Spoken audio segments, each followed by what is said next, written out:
क्या हाल है दोस्त। उम्मीद करता हूँ आप सब अपने घर में बिल्कुल ठीक होंगे, बिल्कुल सुरक्षित होंगे। I Ankit Gyanchandani welcome you all towards this wonderful journey of FMSM. और हम लोग एफएम के कोर्स को आगे लेके चल रहे हैं। आज वाली क्लास के अंदर हम लोग अपना पहला चैप्टर जो कोर्स का है उसे शुरू करने जा रहे हैं, जिसका नाम है ईबीआईटी ईपीएस एनालिसिस।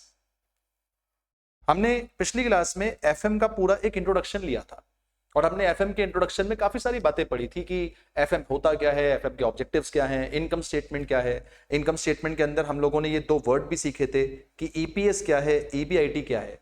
ईपीएस का मतलब अर्निंग पर शेयर वाला आइटम, मतलब नीचे नंबर ऑफ इक्विटी शेयर आएगा, ऊपर अर्निंग फॉर इक्विटी आएगा। और ईबीआईटी का मतलब earning before interest and tax. आज हम इसकी एनालिसिस करेंगे। एनालिसिस का मतलब यह है कि हम अब ये चेक करेंगे कि इस चैप्टर के माध्यम से इन दोनों का कनेक्शन क्या है। तो सबसे पहले कुछ लिखना शुरू करते हैं। लिखेंगे this chapter deals with source of funds. ये चैप्टर डील करता है सोर्स ऑफ फंड के साथ। इसका मतलब है कि पैसा उठाने के तरीके क्या क्या हैं और हमें पैसा कहां से उठाना चाहिए। ये चैप्टर इसके आधार पर आपसे बात करेगा। तो this chapter deals with source of fund and will help to decide from what source we should raise money. From what source we should raise money. कौन से सोर्स से हमें पैसा उठाना चाहिए, ये इस चैप्टर का मेन क्रक्स है। ये इस चैप्टर का मेन क्रक्स है। क्रक्स का मतलब ये हो गया कि मुझे पैसा कहां से उठाना चाहिए, मुझे इस चैप्टर में सिखाया जाएगा। सेकेंड, कुछ फंडामेंटल को डेवलप करने की कोशिश करते हैं। मैंने आपको सिखाया था ऑब्जेक्टिव्स ऑफ एफएम के बारे में। तो एफएम के जो ऑब्जेक्टिव्स हैं मैंने आपको दो पार्ट में डिवाइड करके बताया था। देखो, एक तो होता है प्राइमरी ऑब्जेक्टिव और प्राइमरी ऑब्जेक्टिव के साथ साथ जो दूसरा अपने पास होता है वो होता है सेकेंडरी ऑब्जेक्टिव।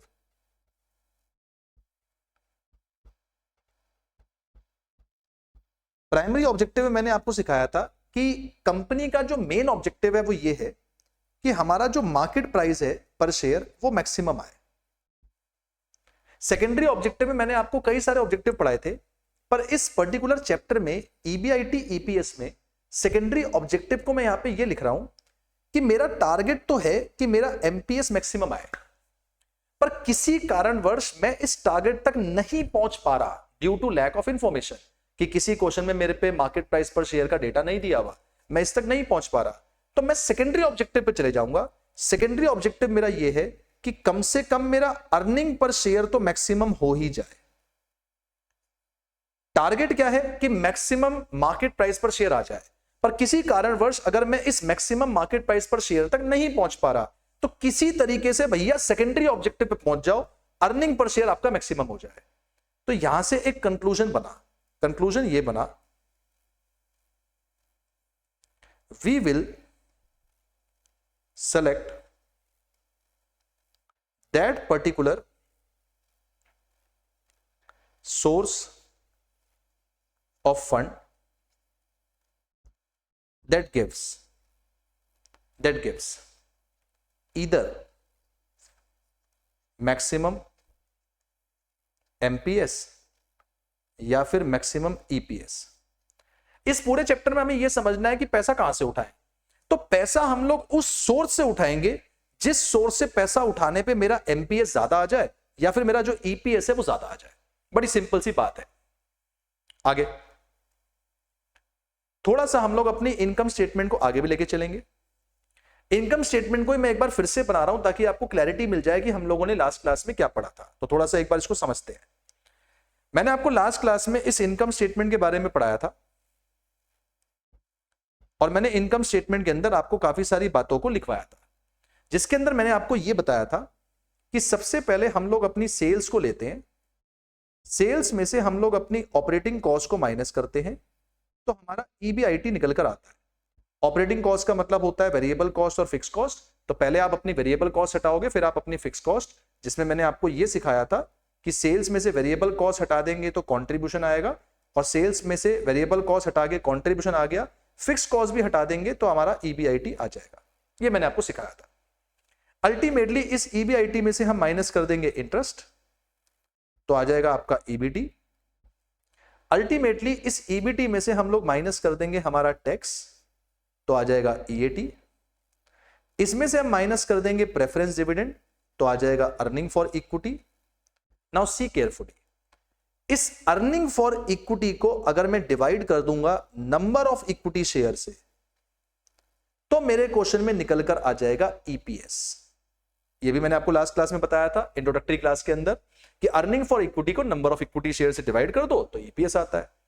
अब मैंने आपको अभी समझाया तो नहीं है, लेकिन मैं यहां पे लिख रहा हूं, इस EPS को अगर मैं मल्टीप्लाई कर दूंगा प्राइस अर्निंग रेशियो से, तो मेरा निकलकर आ जाता है MPS। यानी मैं हर क्वेश्चन में किसी तरह से अपने MPS निकालने के पास पहुंचूंगा, पर MPS मेरा सिर्फ तब निकल पाएगा जब प्राइस अर्निंग रेशियो गिवन होगा। तो अगर प्राइस अर्निंग रेशियो गिवन नहीं है तो EPS तक मैं पहुंच जाऊंगा, और जहां जहां मेरा EPS हाईएस्ट आएगा मैं उस प्लान से अपना पैसा उठाऊंगा। सर ये जो आपने लिखा है ये समझ नहीं आया, ये क्या लिख दिया आपने? बाबू डीकोड करो, प्राइस और अर्निंग का रेशियो। तो प्राइस मतलब मार्केट प्राइस, अर्निंग मतलब अर्निंग पर शेयर, इन दोनों के रेशियो को बोलते हैं PE रेशियो, यानी कि प्राइस अर्निंग रेशियो। बच्चा अगर मैं इसमें अपना EPS मल्टीप्लाई करूंगा तो क्या समझ में आता है मैथ्स के रूप से? इस EPS से ये EPS कट जाएगा तो जो निकल कर आएगा वो MPS आ जाएगा। तो मैंने यही लिखा है, मैंने लिखा है कि EPS में प्राइस अर्निंग रेशियो मल्टीप्लाई कर दो, MPS निकल कर आ जाएगा। तो मैथ्स है बेसिकली, कभी कभार आपको ये रेशियो गिवन होगी, इसकी सहायता से आप MPS निकाल सकते हो।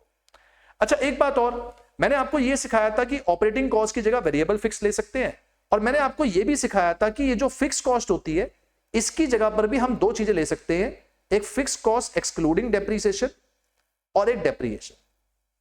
याद करो, अगर आपको याद हो, अगर आप सेल्स में से वेरिएबल कॉस्ट हटाओगे कंट्रीब्यूशन आएगा, कंट्रीब्यूशन में से फिक्स कॉस्ट एक्सक्लूडिंग डेप्रिसिएशन हटाओगे तो EBITDA आएगा, और EBITDA में से डेप्रिसिएशन हटा दोगे तो अंत में दोबारा से क्या आ जाएगा? EBIT। बाकी तो नीचे हमारे पास सेम मुद्दा चलेगा। तो what we need to do is, हमें क्या करना है कि हर सोर्स ऑफ फंड को उठाना है, उसकी इनकम स्टेटमेंट बनानी है और चेक कर लेना है कि भैया EPS या MPS ज्यादा किस में आ रहा है।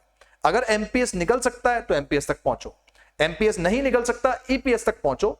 जिसका EPS ज्यादा आ रहा है बढ़िया, उस प्लान को अपने पास चूज कर लो, क्योंकि यही मेरे FM का ऑब्जेक्टिव होता है। सर मजा नहीं आ रहा है, एक क्वेश्चन करवाओ। क्वेश्चन करेंगे तो मजा आ जाएगा।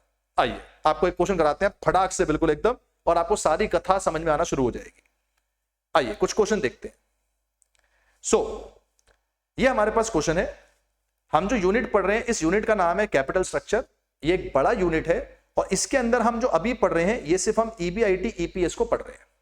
आइए फटाक से क्वेश्चन को जरा पढ़ेंगे मेरे साथ साथ, और आराम आराम से देखिएगा मैं क्वेश्चन कैसे पढ़ रहा हूं। मोगेम्बो इंडस्ट्री लिमिटेड, मोगेम्बो खुश हुआ, वॉन्ट्स टू रेज 100 लाख, ये 100 लाख उठाने चाहते हैं। 100 लाख का मतलब एक खोखा, किसी डाइवर्सिफिकेशन के लिए, मतलब अपने बिजनेस को एक्सपेंड करने के लिए। कह रहा है जो करंट एस्टीमेट है अर्निंग बिफोर इंटरेस्ट टैक्स का, यानी EBIT का लिख के दिया है, वो 22 लाख रुपए पर एनम है। तो इन्होंने लिख के दिया है कि भैया हमारे 22 लाख रुपए जो है वो हमारा EBIT होगा, ये मेरा करंट एस्टीमेट है। कह रहा है कॉस्ट ऑफ डेट, डेट का मतलब है उधार यानी कि कर्जा, कर्जे की कॉस्ट यानी इंटरेस्ट 15% होगा अगर मैं amount up to including 40 lakh तक उठाऊं। मतलब अगर मैं लोन 40 लाख तक लेता हूं तो जो मेरा इंटरेस्ट लगेगा 15% लगेगा, 16% लगेगा for additional amount up to and including 50 lakh. और अगर मैं 40 लाख से ऊपर लोन उठाकर 50 लाख तक उठाऊं तो उस पर 16% ब्याज लगेगा, और 18% ब्याज लगेगा अगर मैं अमाउंट 50 लाख के ऊपर उठाऊं। बाप रे, क्या कह के चला गया भाई, ऊपर से निकल गया। कह रहा है 0 से 40 लाख तक का लोन है तो 15% ब्याज है, 40 लाख से 50 लाख तक का लोन लोगे तो 16% ब्याज है, और 50 लाख से ऊपर लोन लोगे तो 18% ब्याज है। जैसे आपको याद हो, आपने इनकम टैक्स के अंदर स्लैब रेट पढ़े होंगे, तो भैया स्लैब रेट दे दिए लोन के लिए, आपने इन स्लैब रेट को लेके अपने पास जो काम करना है। अच्छा आगे पढ़े। कह रहा है इक्विटी शेयर फेस वैल्यू 10 है इसकी कंपनी की, इसकी करंट मार्केट वैल्यू 40 रुपए चल रही है। ओ कह रहा है ये गिर जाएगा 32 रुपए पे, ये गिर के 32 रुपए हो जाएगा, मार्केट वैल्यू 40 से 32 रुपए हो जाएगी अगर आपने डेट 50 लाख से ऊपर उठाया। ध्यान से पढ़ें, अगर आपने डेट 50 लाख से ऊपर उठाया तो 50 लाख से ऊपर डेट तो आप सिर्फ ये उठाओगे जब आप 50 लाख के ऊपर क्रॉस कर रहे हो 18% पे। फॉलोइंग ऑप्शन कंसीडरेशन में है, कह रहे 3 तरीके हैं आपके पास पैसा उठाने के। आप इक्विटी से 50% उठा लो, डेट से 50%, ये प्लान 1 है। प्लान नंबर 2 इक्विटी से 60%, डेट से 40%। प्लान नंबर 3 इक्विटी से 40%, डेट से 60%। ओके, नीचे पढ़े, आपसे क्या कह रहा है? कह रहा है जनाब ईपीएस निकालो ईच ऑप्शन का और ये बताइए कौन सा ऑप्शन कंपनी को एक्सरसाइज करना चाहिए, मतलब चूज करना चाहिए, और टैक्स रेट जो कंपनी ने दे रखा है, क्वेश्चन ने दे रखा है, जिस टैक्स रेट के अंदर कंपनी आती है वो अपने पास 50% है। तो काफी सारी बातें क्वेश्चन में बोली हैं, हम क्वेश्चन को लिख लिख कर एनालाइज करेंगे, उसको समझेंगे। आइए, क्वेश्चन नंबर 1 हमारी जो बुक का सवाल है, हम क्या करेंगे, यहां पे लिखेंगे statement showing evaluation of plans and calculation of EPS. मैं एक स्टेटमेंट बना रहा हूं जिस स्टेटमेंट में मैं अपने जो दिए गए प्लान्स हैं उनको इवैल्यूएट करूंगा और साथ में मैं जो ईपीएस बोल रहा है उसको निकाल दूंगा। आइए स्टेटमेंट बनाएंगे। पूरे एफएम में यही सब काम करना है, स्टेटमेंट खेलना है। सबसे पहला कॉलम लिखेंगे पर्टिकुलर्स, फिर हम लोग यहां पे लिखेंगे प्लान नंबर 1, फिर हम लोग यहां पे लिखेंगे प्लान नंबर 2, फिर हम लोग यहां पे लिखेंगे प्लान नंबर 3। इसको हम लोग अपने पास सॉल्व करेंगे इस तरह से स्टेटमेंट बना के। बच्चा, जब तक मैं फॉर्मेट बना रहा हूं, आप लोग कैलकुलेटर प्लीज अपने साथ लेके बैठें। हमारा सब्जेक्ट ऐसा है कि बिना कैलकुलेटर के ये आगे नहीं चल पाएगा, तो आपसे रिक्वेस्ट है इस तरह का कैलकुलेटर अपने साथ लेके बैठें, क्योंकि एग्जाम में भी आपने कैलकुलेटर यूज करना है, तो प्लीज थोड़ा सा ध्यान से करें। सबसे पहले मैं कुछ आपके लिए एक्स्ट्रा बातें यहां पे लिख रहा हूं। देखिए, हमें जो यहां पे अमाउंट रिक्वायर्ड है, जो क्वेश्चन ने बोला कि हमें पैसा उठाना है, पढ़े, इन्होंने बोला कि हमें 100 खोखा उठाना है। ये ग्रीन से मैं हाईलाइट कर रहा हूं, 100 खोखा कह रहा हूं, सॉरी 100 लाख उठाना है, यानी एक खोखा हमें यहां पे बिजनेस में उठाना है। तो वी नीड ₹1 करोड़। 1 करोड़ इस प्लान में भी मुझे चाहिए, 1 करोड़ इस प्लान में भी मुझे चाहिए, और 1 करोड़ इस प्लान में भी मुझे चाहिए। तो कायदे से मुझे 1 करोड़ रुपए उठाने। अब मेरे पे 3 प्लान है, तीनों प्लान जरा नीचे पढ़े। प्लान नंबर 1 कह रहा है इक्विटी से और डेट से बराबर बराबर उठाएंगे 50-50%।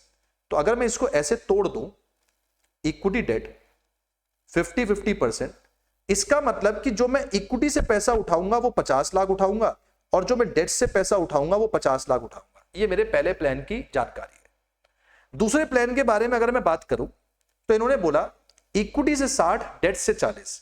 अब इक्विटी से 60 का मतलब ये हो गया कि 1 लाख का 60%, 60 लाख रुपए मैं इक्विटी से उठाऊंगा और 40 लाख रुपए मैं डेट से उठाऊंगा। एंड लास्ट कह रहा है कि 40% डेट से, सॉरी 40% इक्विटी से और डेट से 60%।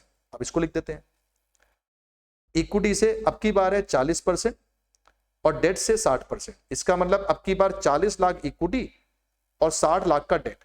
तो 1 करोड़ रुपए उठाने के लिए मेरे पे इस तरह की जानकारी दे रखी है।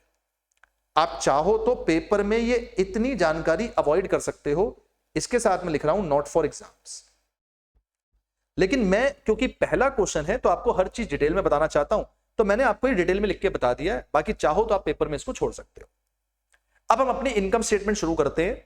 बच्चा, इनकम स्टेटमेंट जो शुरू होती है वो सेल से होती है, पर मेरे क्वेश्चन में सीधा सीधा डेटा ईबीआईटी का दिया हुआ है, तो मैं अपना डेटा सीधा ईबीआईटी से शुरू करूंगा। तो आइए शुरू करते हैं ईबीआईटी से। ईबीआईटी मेरे क्वेश्चन में गिवन है 22 लाख रुपए, 22 लाख रुपए, 22 लाख रुपए। ये इन्होंने बोला था कि ईबीआईटी मेरे क्वेश्चन में एस्टिमेटेड है 22 लाख। तो जब मैं क्वेश्चन एक बार ही पढ़ के दोबारा पढ़ूंगा, मैं उसे ग्रीन से हाईलाइट करता हूं ताकि आपका ध्यान जो चीज मैं पढ़वाना चाह रहा हूं वहां तक पहुंच सके। तो 22 लाख रुपए मेरा ईबीआईटी है।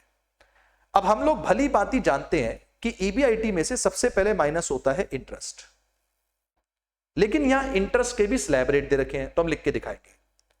इन्होंने कहा कि 0 से 40 लाख तक का लोन उठाओगे 10% पे लगेगा, 40 लाख से ऊपर का लोन लेकिन 50 लाख तक है तो वो लगेगा, सॉरी 10% नहीं, 15% है। 40 लाख से ऊपर और 50 लाख तक उठाओगे तो अपने पास लगेगा 16%, और अगर 50 लाख के अबव लोन उठाओगे तो उस पे लगेगा 18%। गौर करिएगा कि मैं इंटरेस्ट कैसे निकाल रहा हूं, यही सबसे इंपॉर्टेंट कैलकुलेशन है। ये समझ में आ गया तो मजे आ जाएंगे, इसके बाद पूरा पूरा लट्टू लट्टू चलेगा। आराम से देखिएगा।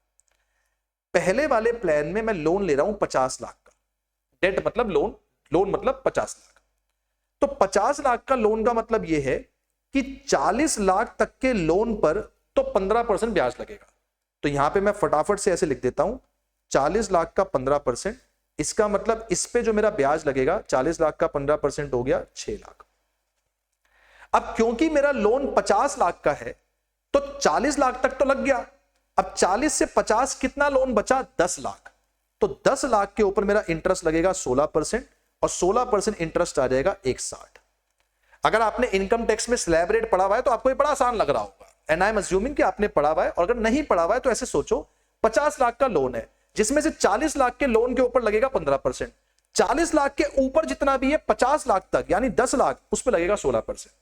अब 50 लाख के ऊपर होता तो मैं 18% लगाता, पर है ही नहीं। तो यहां मेरा इंटरेस्ट 6 लाख और 160 760 हो जाएगा। इसी तरह दूसरे में सोचते हैं, कॉमन सेंस से सोचेंगे, आराम आराम से जरा चलेंगे और समझेंगे।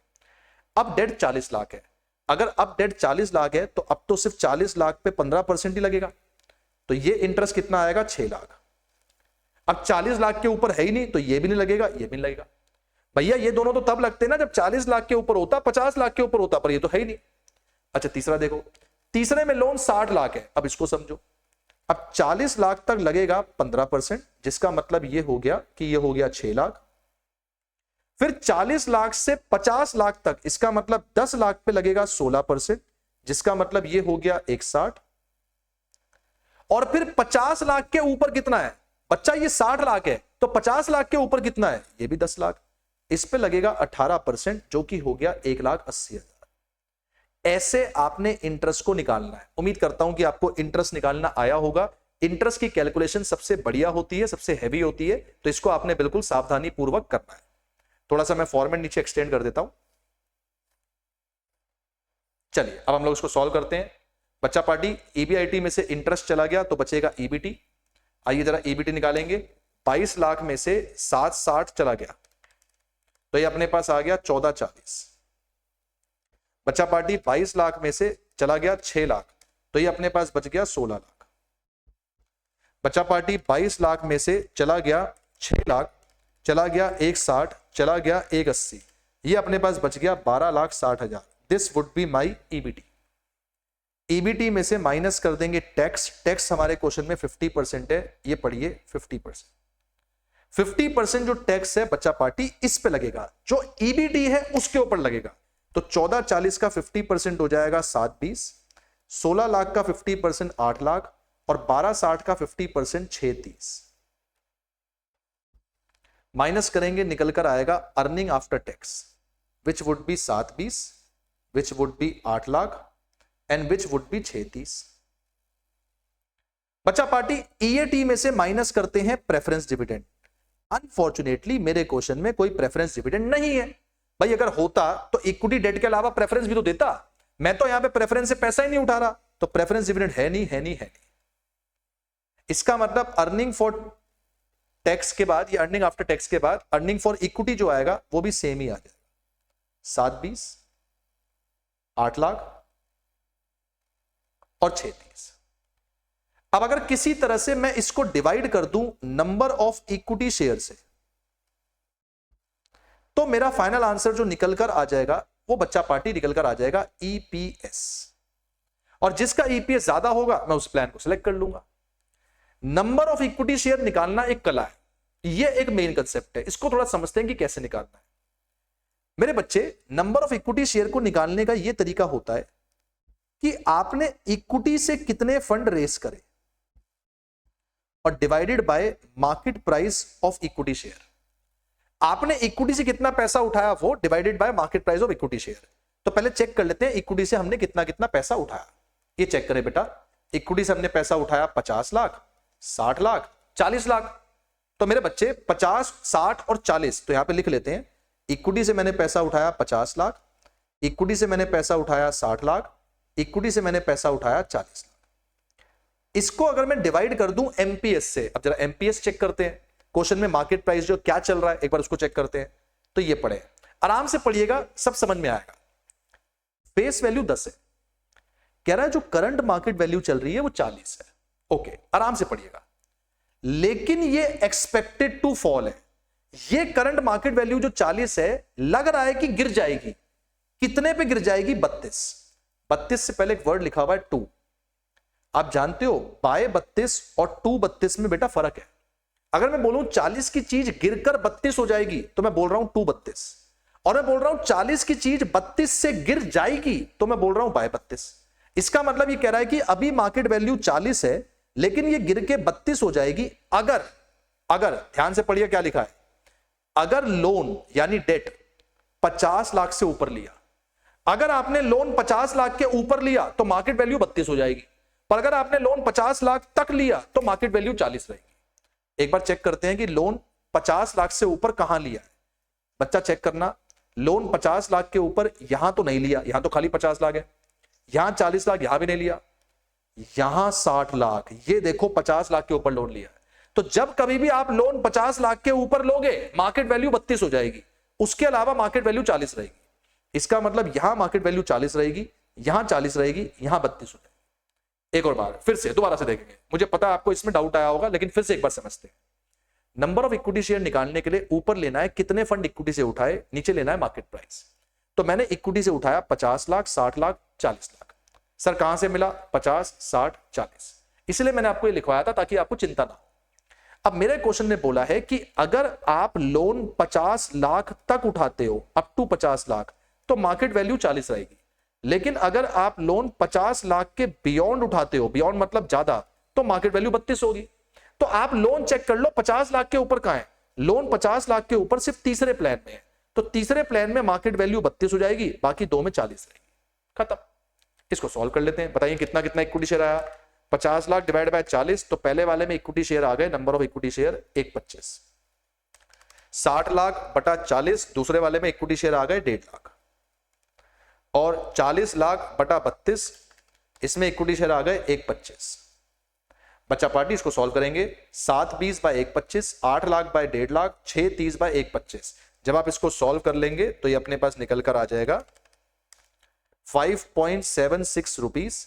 ये निकल कर आ जाएगा 8 लाख बाय 1.5 लाख, ये निकल कर आ जाएगा 5.33 रुपीज ईपीएस, और 6 30 बटा अपने पास 1,25,000, ये निकल कर आ जाएगा 5.04 रुपीज।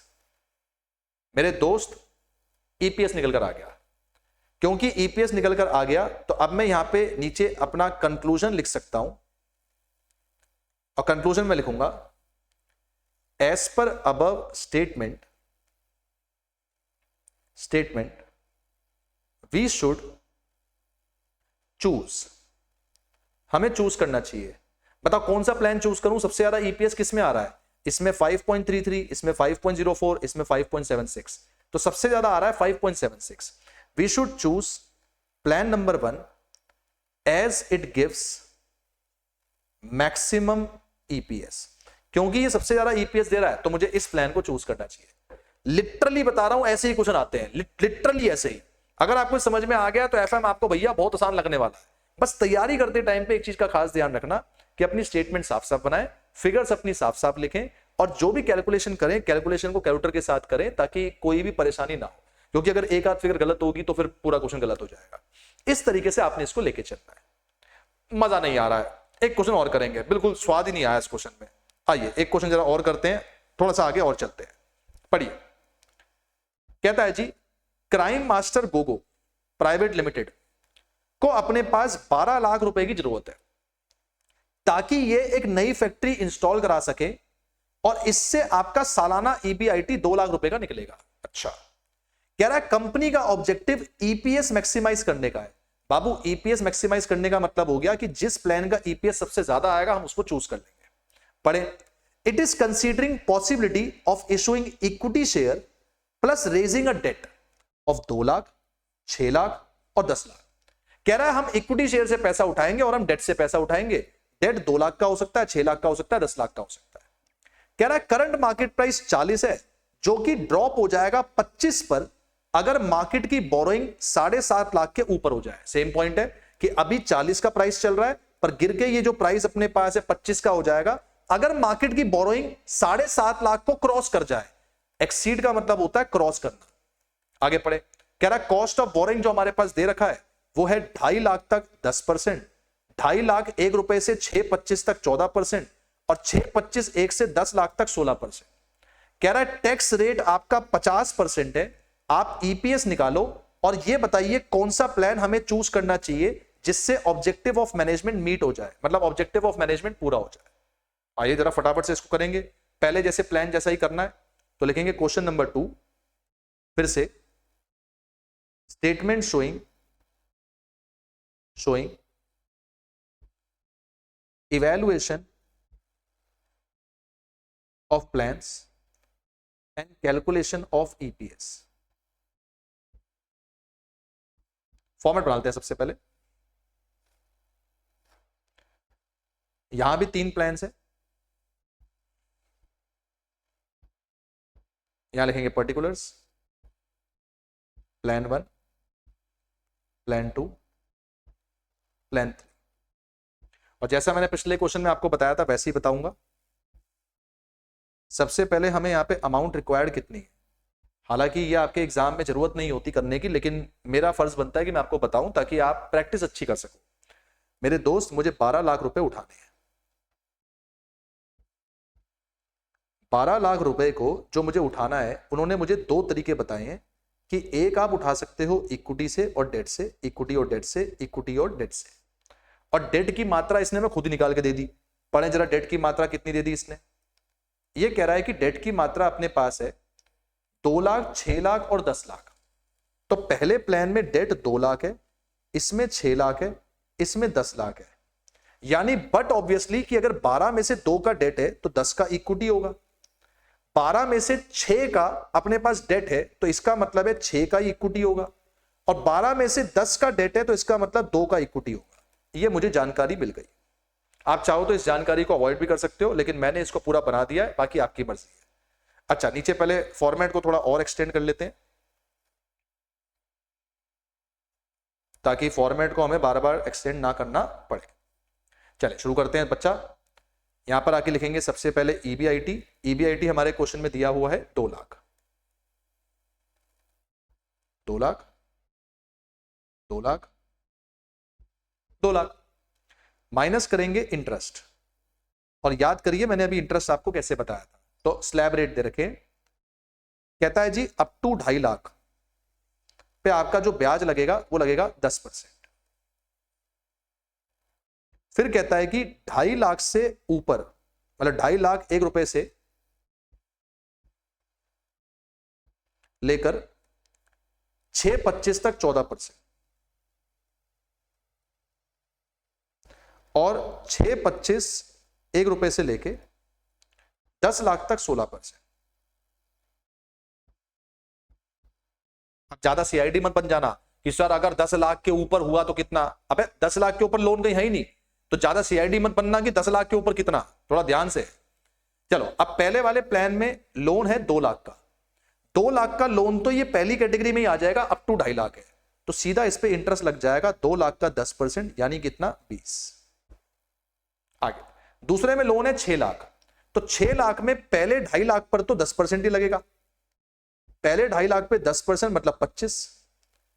अब 6 लाख में से अगर 2.5 लाख पे लग चुका तो बाबू बाकी का अगले स्लैब रेट में आएगा। अगर 6 लाख में से 2.5 लाख पर लग चुका तो इसका मतलब है 3.5 लाख रुपए बचा, वो 3.5 लाख रुपए पे लगेगा 14%। सर 14% ही क्यों? क्योंकि 6 लाख 6.25 के नीचे है, तो सेकंड स्लैब तक ही बनेगा, तो 3.5 लाख का 14% निकाल लेंगे, दिस वुड बी 49। एक बार और, 6 लाख का डेट है, 2.5 लाख तक 10% लगा दिया तो बचा 3.5, उस पर लगेगा 14%। अच्छा, यहां कुछ नहीं, यहां कुछ नहीं, यहां कुछ नहीं। अब कह रहा है कि लोन है 10 लाख। अब अगर लोन 10 लाख है बच्चा, तो 2.5 लाख पर 10% लगाएंगे, इसका मतलब बन गया 25,000। और अब 2.5 लाख पे 10% लग गया। अब 2.5 लाख से 6.25 कितना होता है? तो एक बारी के लिए 6.25 में से 2.5 लाख को माइनस करो, ये होता है 3.75। तो अगले 375 के ऊपर लगना चाहिए 14%। निकालो 375 का 14%, 52,500। अब अगर एक बात बताओ, 10 लाख में से 2.5 पर लग चुका, 375 पर लग चुका, तो कितना बचा? तो 375 और 2.5 अपने पास 625 हो जाता है, और 10 लाख में से माइनस कर दूं तो अभी भी अपने पास यहां पे बच जाता है 375। अब उस पर भी लगेगा 16%, इसको निकाल देंगे। 375 का 16%, दिस वुड बी 60,000। ये हो गया मेरा इंटरेस्ट। यकीन मानिए सबसे ज्यादा जो टेढ़ा काम होता है वो इंटरेस्ट में ही होता है। अगर इंटरेस्ट ठीक निकल कर आ जाए, बाकी काम तो बिल्कुल एकदम लट्टू लट्टू चलता है। आए इसको निकाल दें। ईबीआईटी में से इंटरेस्ट गया तो बचकर आ जाएगा ईबीटी। 2 लाख में से 20 गया तो बच्चा पार्टी 180। 2 लाख में से 25 चला गया और 49 चला गया तो बचकर आ गया 126। और 2 लाख में से माइनस हो गया 52,500, माइनस हो गया 60, माइनस हो गया 25, ये आ गया 62,500।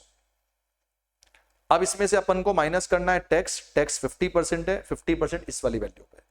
टैक्स नीचे दे रखा था 50%, तो 180 का 50% 90, 126 का 50% 63 रुपए,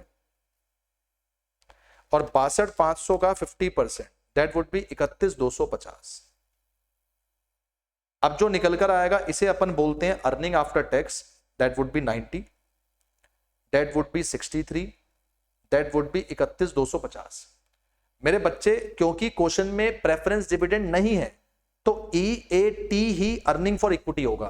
पिछले वाले क्वेश्चन में मैंने आपको लिख के दिखाया था, क्योंकि वो पहला सवाल था कि इसमें से प्रेफरेंस डिविडेंड माइनस कुछ भी नहीं है, तो अर्निंग फॉर इक्विटी सेम ही आ गया। पर अब की बार मैंने लिख के नहीं दिखाया, अब की बार मैंने बता दिया कि अगर प्रेफरेंस डिविडेंड नहीं है तो earning after tax he earning for equity हो जाएगा। अब अगर अर्निंग फॉर इक्विटी को मैं डिवाइड कर दूं नंबर ऑफ इक्विटी शेयर से, तो फाइनली जाके जो मेरा आंसर निकल कर आएगा वो निकल कर आ जाएगा ईपीएस। और मुझे मेन ये ईपीएस ही निकालना है, तो हम लोग क्या करेंगे, आइए। नंबर ऑफ इक्विटी शेयर के लिए मैंने आपको बताया कितने फंड्स आपने इक्विटी से रेस करे अपॉन में market price of equity share. तो उठाइए, इक्विटी से आपने कितने फंड रेस करे, 10, 6, 2। तो बाबू 10, 6, 2 आपने रेस करा है, तो यहां पे 10 लाख, यहां 6 लाख, यहां 2 लाख, और नीचे मार्केट प्राइस। अब मार्केट प्राइस का जो टर्म है यहां पे ध्यान से पढ़ेंगे, देखिए क्या कह रहा है। कह रहा है मार्केट प्राइस वैसे तो 40 है, लेकिन ये गिर के 25 हो जाएगा। कब? अगर आपने लोन 7.5 लाख से ऊपर लिया, तो चेक कर लो 7.5 लाख से ऊपर लोन कहां पे लिया है, ये चेक करो। यहां 7.5 लाख के नीचे है, यहां भी 7.5 लाख के नीचे है, हाँ यहां 7.5 लाख के ऊपर है। तो आखिरी वाले प्लान में 7.5 लाख के ऊपर लोन है, तो यहां जो मार्केट प्राइस होगा ये 25 हो जाएगा, बाकी दोनों जगह पे 40 ही रहेगा। सॉल्व कर लो, नंबर ऑफ इक्विटी शेयर आएगा 10 लाख बटा 40, ये आ जाएगा 25,000। 63,000, सॉरी 6 लाख बटा अपने पास जो है 40, ये आ जाएगा 15,000। एंड 2 लाख बटा 25, 8,000। सॉल्व कर लेते हैं, ईपीएस निकल कर आ जाएगा। जब आप ईपीएस को निकालेंगे तो 90 बटा 25, this by this, this by this, this by this, तो 90 बटा 25, ये ईपीएस आ जाएगा 3.6। यह आ जाएगा 63,000 बटा 15,000, यह आ जाएगा 4.2, और 31,250 बटा 8,000 3.90625, ये आ गया। तो अल्टीमेटली यहां पे जो ईपीएस सबसे ज्यादा आ रहा है वो ये 4.2 आ रहा है। तो हम यहां पे कंक्लूजन लिख देंगे, conclusion, choose plan number 2 as it would give highest EPS. Question खत्म। फंडामेंटल प्रिंसिपल एक ही चलता है हर क्वेश्चन में, बस आपको थोड़ा कैलकुलेशन का ध्यान रखना है और अल्टीमेटली प्रेजेंटेशन का ध्यान रखना है। You will love all the questions, आपको सारे क्वेश्चन बड़े ही आसान से लगेंगे और बड़े ही सिंपल से लगेंगे। इस तरीके से इसको लेके चलना है। मजा नहीं आ रहा है, मजा नहीं आ रहा है तो एक और क्वेश्चन करेंगे, और यही मजा है, क्वेश्चन ज्यादा करने हैं ताकि हमारे पास जो कॉन्फिडेंस है वो आपका बढ़िया बन जाए।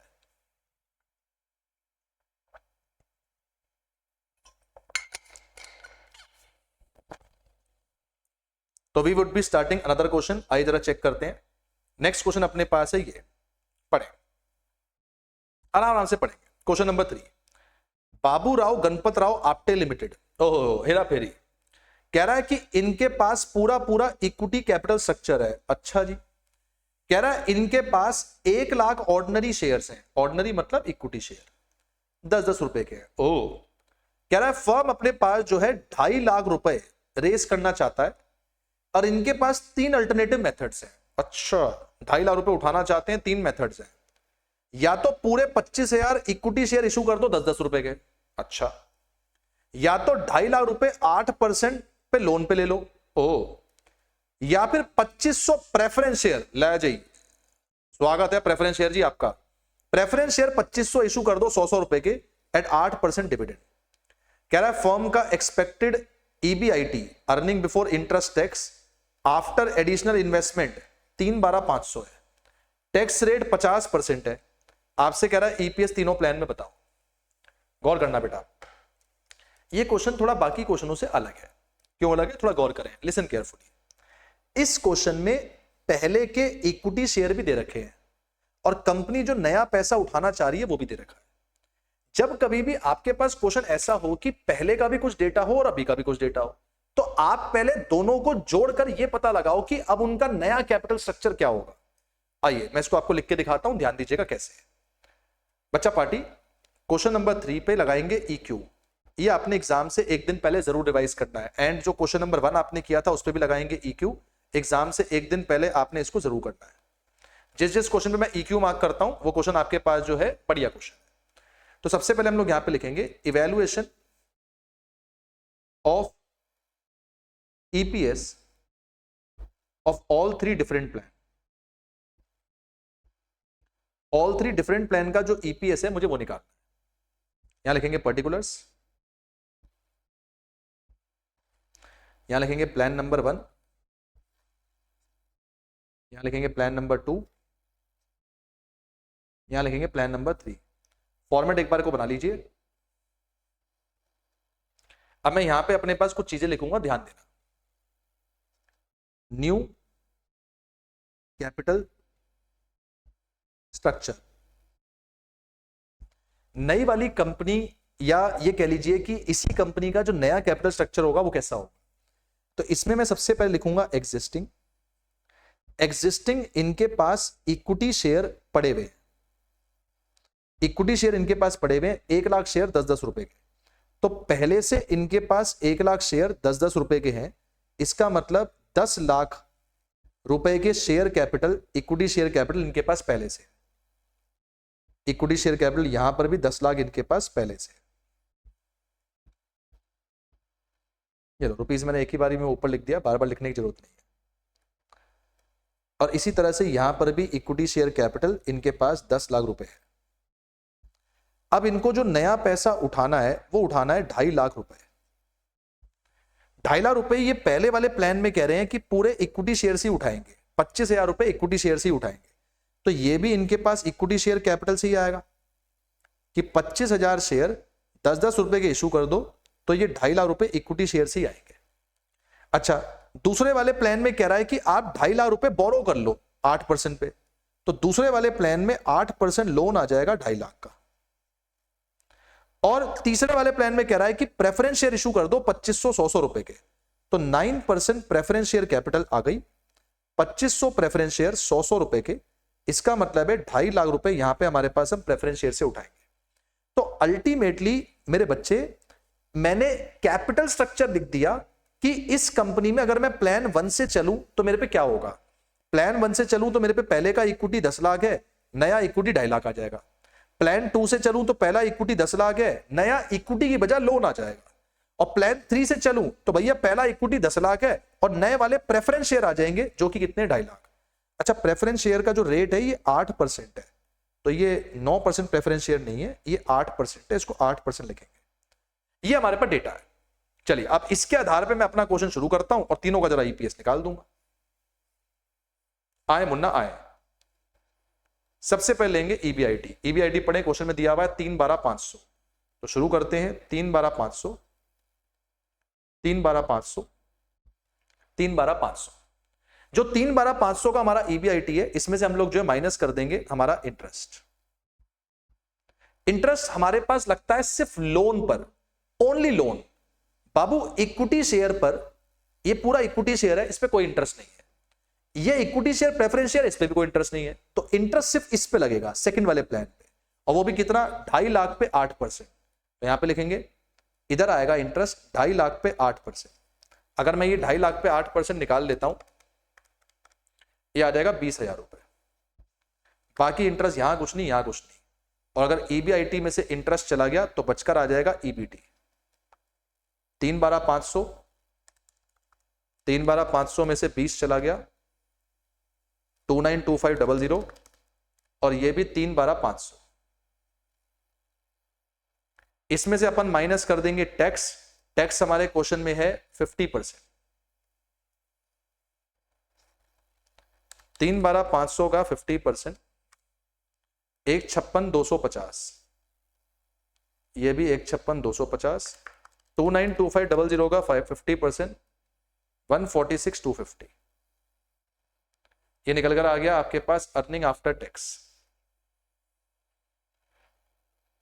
अब यहां अर्निंग आफ्टर टैक्स को इक्वल डाल के अर्निंग फॉर इक्विटी मत लिख देना, क्योंकि इस क्वेश्चन में प्रेफरेंस शेयर आ चुका है। पिछले क्वेश्चन में प्रेफरेंस शेयर नहीं था, तो मेरे दोस्त मैंने अर्निंग आफ्टर टैक्स को अर्निंग फॉर इक्विटी को बराबर ले लिया था। जबकि इस वाले क्वेश्चन में अर्निंग आफ्टर टैक्स के बाद अर्निंग फॉर इक्विटी भी निकालते टाइम प्रेफरेंस डिविडेंड माइनस होगा। ये निकल कर आ जाएगा 156250, 146250, 156250। इसमें से हम लोग माइनस कर देंगे हमारा प्रेफरेंस डिविडेंड। अब प्रेफरेंस डिविडेंड जाहिर सी बात है, जहां प्रेफरेंस शेयर होंगे वहीं लगेगा। तो प्रेफरेंस शेयर सिर्फ तीसरे प्लान में है, 2.5 लाख का 8%। आ जाओ जी, निकाल देते हैं 2.5 लाख का 8%, सिर्फ तीसरे वाले प्लान में है। ये अभी मैंने निकाला था, 2.5 लाख का 8%, 20 आया था, तो ये भी 20 ही आया। पहले प्लान में कोई प्रेफरेंस नहीं, दूसरे में कोई प्रेफरेंस नहीं, तो बस ऐसे प्रेफरेंस डिविडेंड तीसरे में आएगा। ऐसा करके अर्निंग फॉर इक्विटी यहां पे आ गया 156,250, 146,250, 156,250 में से 20 चला गया, तो ये आ जाएगा 136,250। चले इसको डिवाइड कर देंगे नंबर ऑफ इक्विटी शेयर से, नंबर ऑफ इक्विटी शेयर से। अब नंबर ऑफ इक्विटी शेयर को यहां पे ऐसे लिखिएगा, एग्जिस्टिंग और बच्चा पार्टी। पहले के इक्विटी शेयर 1 लाख तो तीनों प्लान में ही है, याद करो ऊपर जो कैपिटल स्ट्रक्चर लिखा हुआ है। पहले के जो इक्विटी शेयर 1 लाख है, ये तो तीनों प्लान में ही है, ये इसमें भी है, इसमें भी है, इसमें भी है, तो एग्जिस्टिंग इक्विटी शेयर तो सब में ही आएगा। लेकिन नए वाले 25,000 इक्विटी शेयर सिर्फ पहले प्लान में आएगा, दूसरे में नहीं, तीसरे में नहीं। क्योंकि नए वाले 25,000 इक्विटी शेयर सिर्फ पहले वाले प्लान में है। दूसरे प्लान में तो तुमने जो पैसा उठाया वो लोन से उठाया, तीसरे में तुमने प्रेफरेंस से उठाया। तो नए वाले जो इक्विटी शेयर है वो सिर्फ और सिर्फ पहले वाले प्लान में आएंगे। इसका मतलब ये हो गया कि यहां पे जो नंबर ऑफ इक्विटी शेयर है वो हो गया 125, यहां पे नंबर ऑफ इक्विटी शेयर मात्र 1 लाख ही है, और यहां पे नंबर ऑफ इक्विटी शेयर मात्र 1 लाख ही है। सॉल्व कर लेंगे, ईपीएस निकाल लेंगे। आइए, तो 156,250 को बटा कर लेंगे 125 से, ये अपने पास आ जाएगा 1.25। 146,250 को बटा कर लेंगे 1 लाख से, ये आ जाएगा 1.4625, और 136,250 को बटा कर लेंगे 1 लाख से, ये आ जाएगा 1.3625। मेरे बाबू ये अपने पास ईपीएस सबके निकल कर आ गए। इसमें मेरा क्वेश्चन यहीं खत्म हो जाएगा, क्योंकि इसने ना मेरे से पूछा नहीं है कि आप ये बताइए कौन सा प्लान मैं चूज करूं, पर मैं आपके लिए लिख देता हूं, क्योंकि अब आप इतना क्वेश्चन करके आप अधीन हो चुके हो, आपको ये समझ में आ गया होगा कि सबसे ज्यादा ये आ रहा है तो इसको चूज करना चाहिए। तो नीचे ऐसे लिख देंगे कंक्लूजन, हालांकि पूछा नहीं है, मैं सिर्फ आपको समझाने के लिए लिख रहा हूं। Choose plan number 2 as it gives highest EPS. मजा आया? मजा नहीं आ रहा है, मजा नहीं आ रहा है। मजा आने के लिए थोड़ा सा काम और करना पड़ेगा। अब देखें कैसे करना है। एक आध क्वेश्चन और करते हैं, फिर आगे चलेंगे। क्वेश्चन नंबर आपका जो 4 है, ये होमवर्क में है, ये क्वेश्चन आप घर से करेंगे। क्वेश्चन नंबर 4 होमवर्क, ठीक है जी। इसके बाद है क्वेश्चन नंबर 5,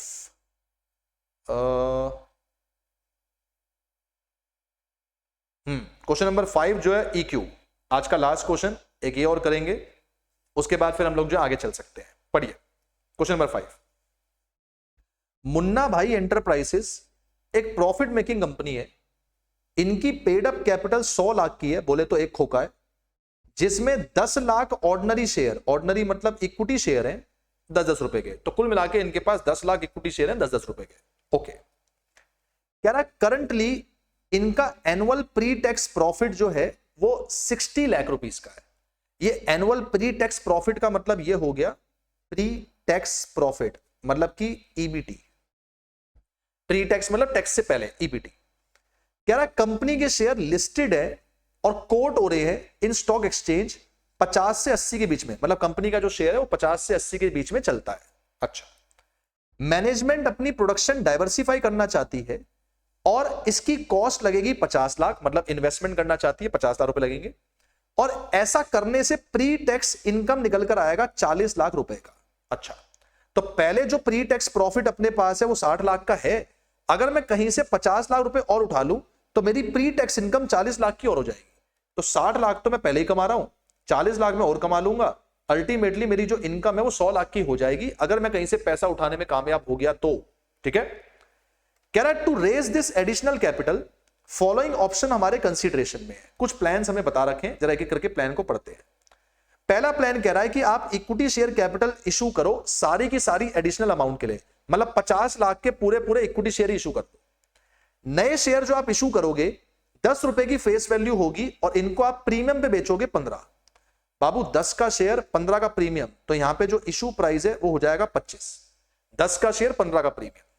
आगे, या फिर कह रहा है कि आप 16% डिबेंचर इशू कर दो 100 रुपए के इंटायर अमाउंट के, तो 50 लाख रुपए के अब की बार आप क्या करो 16% डिबेंचर इशू कर दो, या फिर इक्विटी शेयर 25 लाख के इशू कर दो और 16% जो डिबेंचर है वो आप बैलेंस अमाउंट के लिए इशू कर दो। तो 50 लाख में से आप 25 का इक्विटी कर लो, 25 का अपने पास जो डिबेंचर कर लो। इस केस में कंपनी अगर अपने शेयर को बेचेगी तो 40 रुपए के प्रीमियम पे बेचेगी, तो अगर 10 का शेयर है 40 का प्रीमियम है, तो यहां इशू प्राइस कितना हो जाएगा 50। आपसे कह रहा है क्वेश्चन में you are required to advise the management कि कैसे मैं एडिशनल कैपिटल को उठाऊं, कीपिंग इन माइंड कि मैनेजमेंट का ऑब्जेक्टिव है ईपीएस को मैक्सिमाइज करना एंड कंपनी का जो टैक्स ब्रैकेट है वो कितना है 50%। इसके आधार पे मुझे लेके चलना है। आइए एक बार जरा इसको अपने पास जो लिख लेते हैं। क्वेश्चन नंबर 5 होमवर्क में आपका क्वेश्चन नंबर जो है 4 है, हम क्वेश्चन नंबर 5 करेंगे। हम लिखेंगे calculation of EPS and statement showing evaluation of plans. Format बनाएंगे बेटा, फॉर्मेट अब आपके पास आपको बनाना आ गया है, फॉर्मेट फटाफट से बनाएंगे और आगे चलेंगे।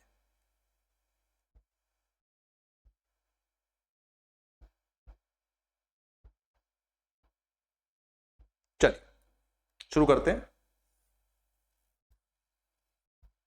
3 प्लान्स हैं।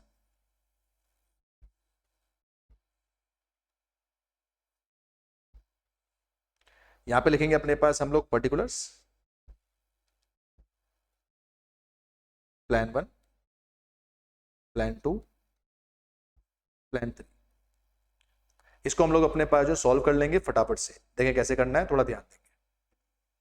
सबसे पहले मैं यहां पे लिखूंगा कि एग्जिस्टिंग, वही जैसे पहले लिखा था कैपिटल स्ट्रक्चर, पहले ये मेरा कैपिटल स्ट्रक्चर जो अब कितना हो जाएगा न्यू कैपिटल स्ट्रक्चर, तो मेरे पे जो एग्जिस्टिंग कैपिटल है वो कितना है।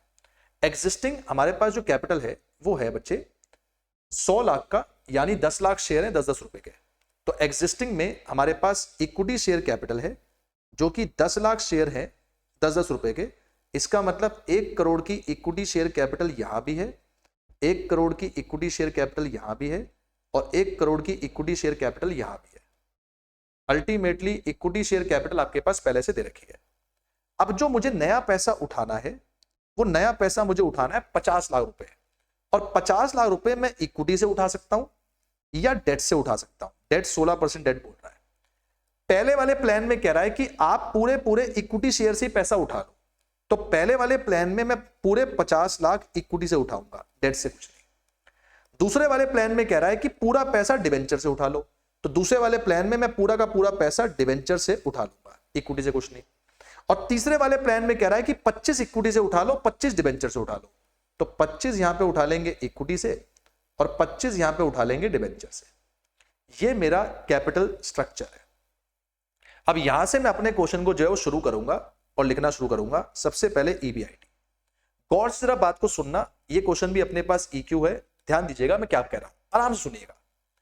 मेरे क्वेश्चन में लिखा है कि जो आपकी एग्जिस्टिंग कैपिटल है 1 करोड़ की, 1 खोखे की, उस पे कंपनी 60 लाख तो पहले से कमा रही है, उस पे कंपनी 60 लाख तो पहले से ही कमा रही है।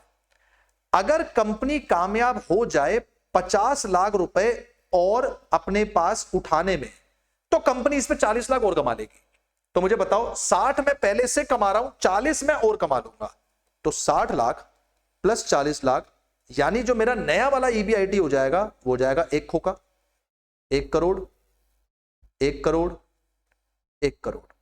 क्या ये बात समझ में आती है? एक और बात, 60 लाख मैं पहले से कमा रहा हूं, 40 लाख रुपए जो है मैं और कमाऊंगा, तो अल्टीमेटली जो मेरा ईबीआईटी हो जाएगा वो हो जाएगा अपने पास 1 करोड़। यहां आपका एक डाउट आना चाहिए, जिस डाउट को मैं अभी के लिए आपको बोल रहा हूं कि अभी के लिए आप होल्ड करें, पहले क्वेश्चन अपने पास मैं पूरा कर लेता हूं, फिर मैं आपको वो डाउट का जवाब देता हूं। यहां आपका एक डाउट आना चाहिए, वो डाउट है ये, सर हमें तो कह रहा था प्री टैक्स प्रॉफिट, तो ये तो ईबीटी था। सर हमें तो कह रहा था कि ये प्री टैक्स इनकम है, ये 40 लाख की होगी, तो आपने इसको ईबीआईटी क्यों मान लिया? तो मैं कुछ देर के लिए आपसे कह रहा हूं होल्ड करो, थोड़ी देर के लिए होल्ड करो, अभी आपको समझा दूंगा कि इससे क्या होगा, गौर करना, थोड़ी देर के लिए होल्ड करो। ईबीआईटी हमारे पास जो है 1 करोड़ है, इसमें से अपन माइनस करेंगे इंटरेस्ट। अब इंटरेस्ट पहले वाले प्लान में तो है ही नहीं, दूसरे वाले प्लान में है 50 लाख का 16%, तो यहां पे अपन ले लेंगे 50 लाख का 16%, 50 लाख का 16% आ जाएगा 8 लाख। और तीसरे वाले प्लान में है 25 लाख का 16%, तो तीसरे वाले प्लान में 25 लाख का 16% आ जाएगा। अगर 50 लाख का 16% 8 है, तो 25 लाख का 16% 4 लाख है। इसे अपन सॉल्व करेंगे, यहां पे निकल कर आ जाएगा ईबीटी। ईबीटी अपने पास है 1 खोखा, ये 1 लाख में से अपने पास जो है 8 गया, तो ये आ गया 92 लाख, 92 लाख, और ये आ गया 96 लाख। माइनस करेंगे इसमें से अपन हम टैक्स हमारे क्वेश्चन में 50% है, 50% का जो हमारे पास टैक्स है वो क्वेश्चन में नीचे दिया हुआ है, ये रहा 50%। तो 1 करोड़ का 50% 50 लाख, 92 का 46 लाख, 96 का 48 लाख। नीचे आ जाएंगे, टोटल करेंगे, ईबीटी में से टैक्स चला गया तो बचेगा ईएटी, और ईएटी को ही अपन ईएफई बोलेंगे यहां पे, क्योंकि मेरे क्वेश्चन में कोई भी प्रेफरेंस शेयर नहीं है। सॉल्व करेंगे 50 लाख, सॉल्व करेंगे 46 लाख, सॉल्व करेंगे 48 लाख। अब मैंने आपको यह सिखाया है कि इसको अगर हम डिवाइड कर दें नंबर ऑफ इक्विटी शेयर से, नंबर ऑफ इक्विटी शेयर से, तो नंबर ऑफ इक्विटी शेयर कैसे बताया है, कितना पैसा आपने इक्विटी फंड से रेस करा अपॉन में अपने पास जो है इशू प्राइस या मार्केट प्राइस। यहां मैं इशू प्राइस ले रहा हूं, भूल मत जाना इक्विटी शेयर में पहले से कुछ एग्जिस्टिंग इक्विटी शेयर हैं और कुछ नए वाले आएंगे। तो एग्जिस्टिंग इक्विटी शेयर 10 लाख तो पहले के ही है, 10 लाख तो पहले के ही है। याद करो, ऊपर कैपिटल स्ट्रक्चर पढ़ो, 10 लाख इक्विटी शेयर तो पहले के ही है, ये पढ़ें, ये दे रखा कि 10 लाख इक्विटी शेयर पहले के, ये तो तीनों में ही है। अब नए वाले अगर मैं बात करूं तो नए वालों को मैं निकाल के दिखाऊंगा, नए वालों को मैं यहां पे ऐसे निकाल के दिखाऊंगा। बताओ, जो नए वाले 50 लाख रुपए हैं मैं कहां कहां उठा रहा हूं, यहां इक्विटी से उठा रहा हूं, यहां तो उठा ही नहीं रहा, यहां 25 लाख उठा रहा हूं। तो नए वाले 50 लाख रुपए में यहां इक्विटी से उठा रहा हूं, नए वाले यहां में 1 रुपया नहीं उठा रहा, नए वाले यहां मैं मात्र 25 लाख रुपए उठा रहा हूं। Divide by divide by divide by. अब इशू प्राइस पढ़ो, पहले वाले प्लान में जो इशू प्राइस है मैंने निकाल रखा था 10 का शेयर 15 का प्रीमियम, तो इशू प्राइस कितना होगा 25। और तीसरे वाले प्लान में 10 का शेयर 40 का प्रीमियम, तो इशू प्राइस कितना होगा 50। तो इसमें है 25 और इसमें कितना है 50, इसमें तो बात ही छोड़ दो, छोड़ दे इसको। इसको सॉल्व करते हैं। तो 50 लाख बटा 25, ये अपने पास आएगा 2 लाख। इसका मतलब नए वाले इक्विटी शेयर यहां पे हो गए 2 लाख, और यहां पे 25 लाख बटा 50, ये हो गया 50,000। यहां नए वाले इक्विटी शेयर हो गए 50। अगर मैं इसको सॉल्व कर दूं तो मेरे बच्चे ये निकल कर आ जाएगा ईपीएस। वेरी इंपॉर्टेंट, 50 लाख को डिवाइड करेंगे 12 लाख से, 46 लाख को डिवाइड करेंगे 10 लाख से, और 48 लाख को डिवाइड करेंगे 10,50,000 से। ये ध्यान रखना, 10,50,000, 15 लाख मत कर देना। तो 50 लाख डिवाइडेड बाय अपने पास जो है 12 लाख, ये अपने पास निकल कर आएगा ईपीएस 4.167 रुपीज। फिर 46 लाख बटा अपने पास जो है 10 लाख, ये आएगा 4.6 रुपीज, और 48 लाख बटा अपने पास 10,50,000, ये अपने पास निकल कर आएगा 4.57 रुपीज। ऐसा करके मेरे पास जो ईपीएस है वो निकल कर आ जाएगा तीनों के तीनों प्लान का। और जो ये तीनों प्लान का ईपीएस है, इसमें मुझे आखिरी में बताना है कि किसको चूज करना है। तो ये 4.167 है, ये 4.6 है, ये 4.57 है, तो सबसे ज्यादा ये वाला है। कंक्लूजन में लिखेंगे, कैसे लिखेंगे? Choose plan number 2 as it gives highest EPS. Question खत्म। सर हमारा एक डाउट है, सर आपने तो कहा था प्री टैक्स प्रॉफिट ईबीटी होता है, तो आपने इसको ईबीआईटी पे क्यों ले लिया, क्या चक्कर है? अब मैं आपका डाउट क्लियर कर रहा हूं। पहले आप क्वेश्चन को लिख लीजिएगा, स्क्रीन पॉज करके इसको नोट कर लीजिए। अब मैं आपका डाउट बता रहा हूं। नीचे लिखेंगे क्वेश्चन के नीचे ऐसे, डाउट, सर हमारे क्वेश्चन में प्री टैक्स प्रॉफिट वर्ड कहां है? That is EBT. सर आपने इसको ईबीआईटी कैसे मान लिया? आपने इसको ईबीआईटी कैसे मान लिया? ये बच्चे का डाउट है। जवाब, बेटा मेरी क्लास में मैं ऐसे सबटाइटल बहुत सारे लिखवाता हूं। बच्चे कहते हैं सर ये क्या है? भाई ये लिख लेना, क्योंकि आपको मैं आपसे ज्यादा जानता हूं। आप पेपर से एक दिन पहले मेरे से ये सब डाउट पूछोगे, तो कृपया करके हर क्वेश्चन के नीचे जहां कोई एडवांस पॉइंट है ऐसे डाउट और जवाब लिख लो। जवाब, हमारे क्वेश्चन में 2 कीवर्ड बोले थे, उस कीवर्ड को जरा समझना।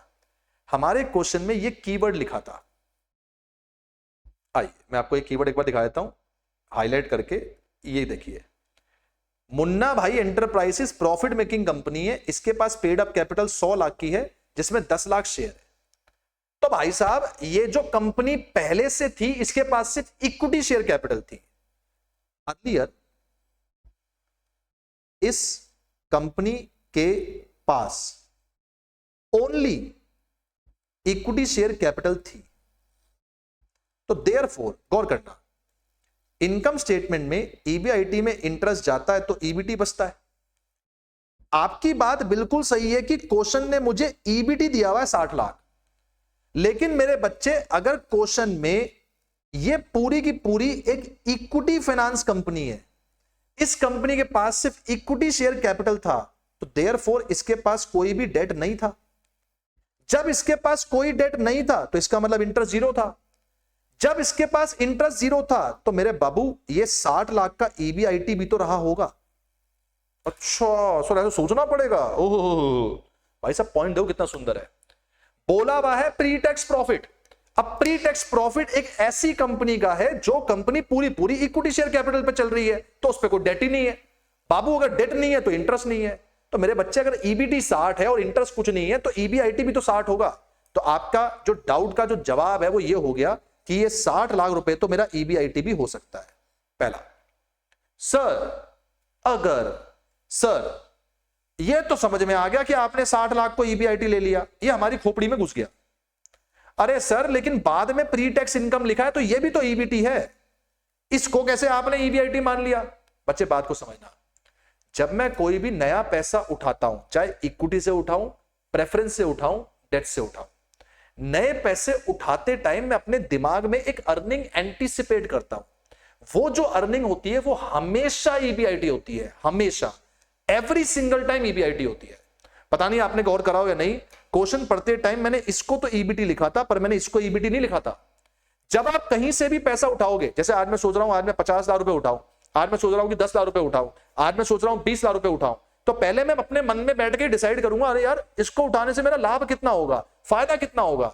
वो फायदा हमेशा इंटरेस्ट टैक्स डिविडेंड से पहले होता है। मैं इंटरेस्ट टैक्स डिविडेंड के बाद वाला फायदा नहीं सोचता, उससे पहले सोचता हूं। याद करो, बचपन में आपने ये पढ़ा होगा, रिटर्न ऑन कैपिटल एम्प्लॉयड। क्या फॉर्मूला था? नीचे कैपिटल एम्प्लॉयड, ऊपर ईबीआईटी, या आपके टीचर ने आपको पढ़ाया होगा पीबीआईटी।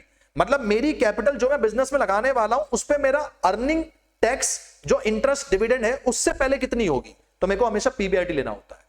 तो यहां पे जो 40 लाख रुपए की मुझे यहां अर्निंग बोली हुई थी कि मेरी होगी, एक्स्ट्रा पैसा उठा के, वो 40 लाख रुपए जो है वो तो वैसे ही ईबीआईटी है, क्योंकि आम आदमी जब भी कभी नया पैसा उठाता है उसके बेस पे जो वो अर्निंग सोचता है वो हमेशा ईबीआईटी होता है। तो 60 लाख वाला भी मैंने ईबीआईटी लिया, 40 लाख भी ईबीआईटी लिया, तो मेरा जो नया ईबीआईटी है वो कितना हो गया? 1 खोखा। ये इसका जवाब था। तो इस कंपनी के पास पहले सिर्फ इक्विटी शेयर कैपिटल थी, ईबीटी दिया, डेट कुछ नहीं था, तो ईबीआईटी भी वही हो गया। तो पुराना वाला 60 लाख ईबीआईटी हो गया। नया पैसा जो मैं लगाऊंगा उससे मैं 40 लाख बना लूंगा, तो 40 लाख जो मैं बना लूंगा वो पक्का पक्का ईबीआईटी है। 60 और 40 मिला के टोटल ईबीआईटी कितना हो जाएगा? 1 करोड़। बहुत सारे बच्चे जब ये क्वेश्चन पेपर में आता है तो वो ईबीआईटी की जगह पर ईबीटी के अंदर 1 करोड़ ले लेते हैं और उससे उनका पूरा क्वेश्चन गलत हो जाता है। तो ध्यान रखें, बारीकियां हैं एफएम के अंदर, इसके हिसाब से आपने इसको लेके चलना है। होमवर्क में आज आपका क्वेश्चन नंबर 4 है बच्चे, और एक आपका क्वेश्चन नंबर 4 आपका होमवर्क में है, और एक आपका क्वेश्चन नंबर एक और लिख लीजिए बेटा, क्वेश्चन नंबर 12। क्वेश्चन नंबर 12 आपका होमवर्क में है, उसमें सिर्फ आपने फर्स्ट पार्ट करना है, ओनली फर्स्ट पार्ट, सिर्फ और सिर्फ फर्स्ट पार्ट, ईपीएस आपने फर्स्ट पार्ट में निकालना है। तो in homework there is question number 4 and question number 12। Question number 4, question number 12, only first part. बाकी करेंगे नेक्स्ट क्लास में, और नेक्स्ट क्लास में टॉपिक को लेके और आगे चलेंगे। टिल देन अपना ख्याल रखिए, मुस्कुराते रहिए और ढेर सारी मौज करिए, पढ़ाई करते रहिए। सी यू सून।